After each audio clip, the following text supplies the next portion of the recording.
கிறிஸ்துவுக்குள் பிரியமான என் அன்பின் தேவ ஜனமே, உங்கள் ஒவ்வொருவரையும் இயேசு கிறிஸ்துவின் பரிசுத்த நாமத்தில் அன்போடு வாழ்த்துகின்றேன். நாம் இன்னும் ஒரு புதிய தலைப்புக்குள்ளாய் ஆலோசனைகளை காண தேவன் கிருபை செய்வாராக.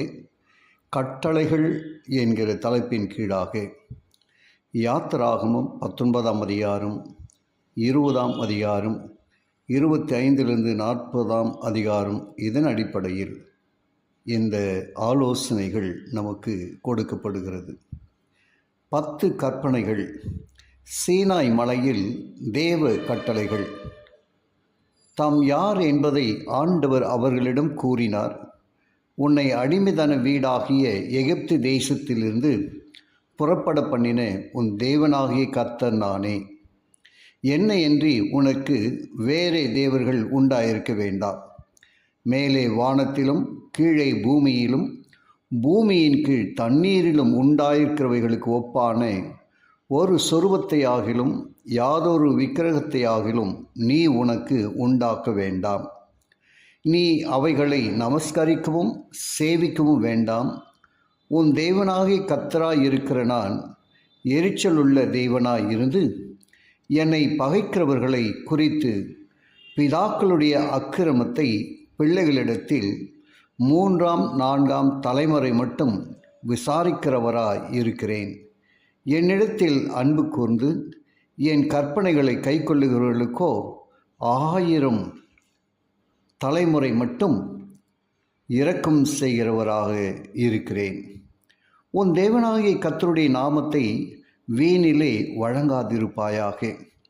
கர்த்தர் தம்முடைய நாமத்தை வீணிலே வழங்குகிறவனை தண்டியாமல் விடார். ஓய்வு நாளை பரிசுத்தமாய் ஆசரிக்க நினைப்பாயாக. 6 நாளும் நீ வேலை செய்து உன் கிரியைகளை எல்லாம் நடப்பிப்பாயாக. 7ஆம் நாளும் உன் தேவனாகிய கர்த்தருடைய ஓய்வு நாள்.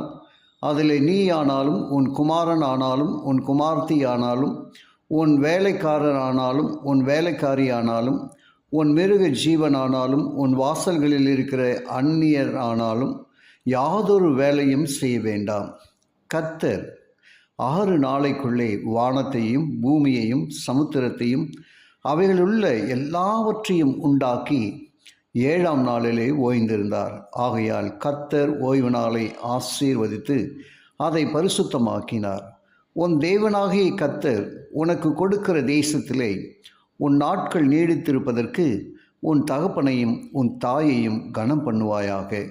கொலை செய்யாதிருப்பாயாக, விபச்சாரம் செய்யாதிருப்பாயாக, களவு செய்யாதிருப்பாயாக, பிறனுக்கு விரோதமாக பொய்ச்சாட்சி சொல்லாதிருப்பாயாக, பிறனுடைய வீட்டை எச்சியாதிருப்பாயாக, பிறனுடைய மனைவியையும் அவன் வேலைக்காரனையும் அவள் வேலைக்காரியையும் அவனுடைய எருதையும் அவன் கழுதையும் பின்னும் பிறனுக்குள்ள யாதொன்றையும் இச்சியாதிருப்பாயாக.